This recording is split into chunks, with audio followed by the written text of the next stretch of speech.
Mga ate, ito nga pala si Karel, boyfriend ko. And we're planning to get married kasi nag-propose na siya! Look at the ring! Hello po, kamusta po kayo? Ito naman, bakit ngayon mo lang pinakilala tong boyfriend mo? Tagal nyo na pala. Tapos ngayon magpapakasal na kayo kaagad? Nakakatampo ka na talaga, bunso.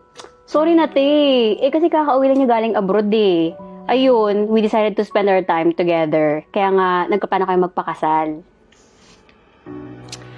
Uy, bunso, ang pogi naman ng boyfriend mo. Baka may kakambal yan. Pakilala mo naman sa amin. Uy, wag na kayo. Nag-iisa lang yung baby ko, di ba? Oo naman, babe. Ikaw nag-iisa lang ako para sa'yo. Ay, sweet naman. Sana makahanap din ako ng kagayang ganito na boyfriend, oh. Tapos ikaw, baka naman kasi magkakilala ka dyan. Pwede mo naman pakilala sa amin kasi open-minded din naman kami. Pwede mag-share. Baka gusto mo ng ibang putahe. Uy, masyado kayong palabiro ha. Di ba tayo kakain? Medyo gutom na ako eh. O sige na, bunso. Maghain ka na doon. Kami na bahala sa boyfriend mo. O sige, behave ka. Oh. Bye-bye. Bye-bye.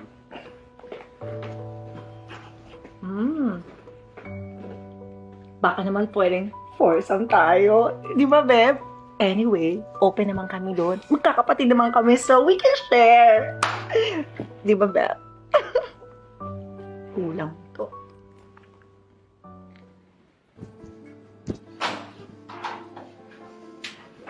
Oh! Uy, ate. Diyan ka pala. Gagamit ka ng CR, sakto tapos na ako. Sakto. Samahan mo na muna ako sa CR. Halika na. Ay, ate, hindi po pwede. Ito naman eh. Huwag ka na mag-inarte. Hindi naman malalaman ni Keisha eh. Titikman lang naman, diba? Ate, hindi nga po talaga pwede. Isusumbong kita sa kapatid mo. Shhh! Hindi naman yan magagalit kung hindi niya malalaman. Unless na lang mag-iingay ka talaga maririnig tayo dito. Halika na. Samahan mo na ako maligo. Ate, hindi po talaga pwede. Ano ka ba? Sandali lang to. Titikman lang kita.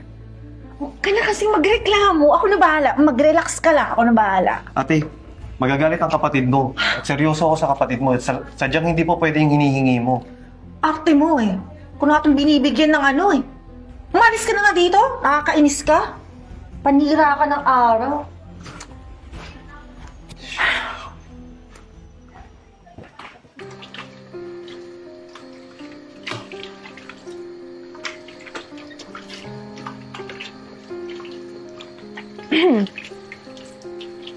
Uy!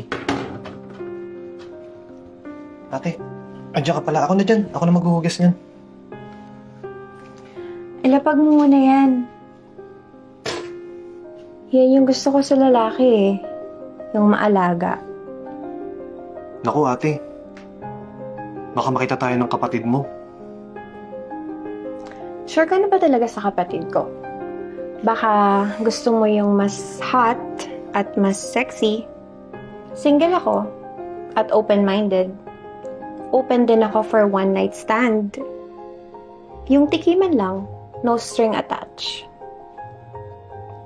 Ate. Sorry po talaga. Hindi po talaga po pwede. Ikaw din. Para hindi ka naman magsawa sa isang potahe. May adobo ka na, may Bicol Express ka pang super hot. Gusto mo, gataan kita ngayon din dito mismo? Mahilig ako sa wild places katulad ng kitchen. Kung mag-alala, bibilisan ko lang.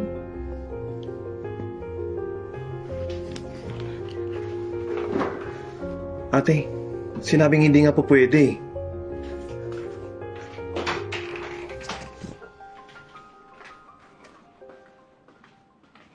Hi. Hey, that's... Ay, no. Pakahal ko din. Ate ko, ano ate ko? Baby, may kailangan tayong pag-usapan. Baby? Anong meron? Bakit ang sama ng tingin ng mga kapatid mo sa akin? Galit ka ba? Ano yung sinasabi ng mga kapatid ko sa akin, ha? Sa kusina, si Ate Bel, ano yung mga gata-gata na yan, ha? At saka, pare-parehas talaga kayong mga lalaki, no? Pati yung panganay kong kapatid, papasukin mo sa banyo? Ano ba naman yan? Baby, teka lang magpapaliwanag ako. Ganito kasi yan, yung mga kapatid mo talaga yung, Ano ka ba? Relax ka nga lang. Masyado kang tense. Ang totoo niyan, baby, hindi ako galit. Yung mga kapatid ko, pinakiusapan ko sila para malaman ko kung hanggang saan yung loyalty mo sa akin. Oo, Kiril. Totoo yung sinasabi ni Bunso. Naku, Diyos ko nga. Kinikilabutan nga ako kanina eh. Ginagawa ko yun sa'yo, kaya pasensya ka na ha. Alam mo, importante kasi sa amin na malaman namin yung loyalty mo dito sa Bunso namin. Mahal namin yan eh. Palabas lang namin lahat yon at makuha mo yung boto naming dalawa. Kaya bukas na bukas din, pwede na kayong magpakasal. Nakuha mo na yung loob namin. Ay, salamat naman mga ate at sinuportahan niyo yung pagsasama namin ni Keisha. Mga ate, thank you Dahil sa inyo, nalaman ko na love na love talaga ako ni Karen. Jesus! Kayo talaga. O, paano ba yan? Niluto ko yung paborito mo, Karel ha, yung Bicol Express. So, halika na, tama na yung drama. Kumain na tayo. Mag-celebrate na tayo.